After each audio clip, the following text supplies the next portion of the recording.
name is Nobuko. So I'd like to start to the normal version, the Nobuko's kitchen.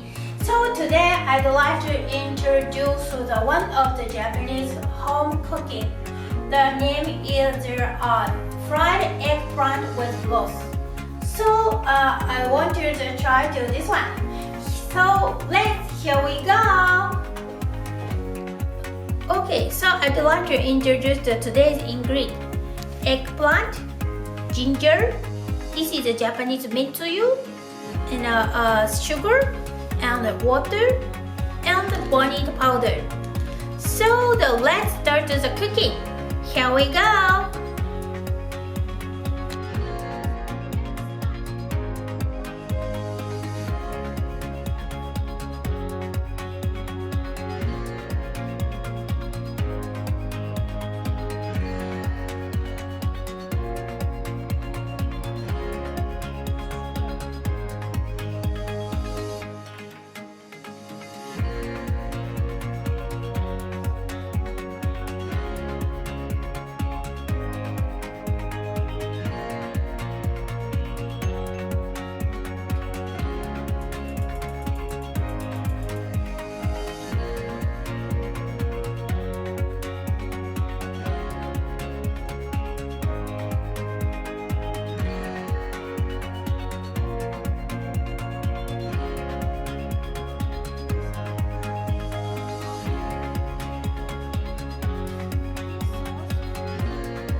Because the heat help to the water is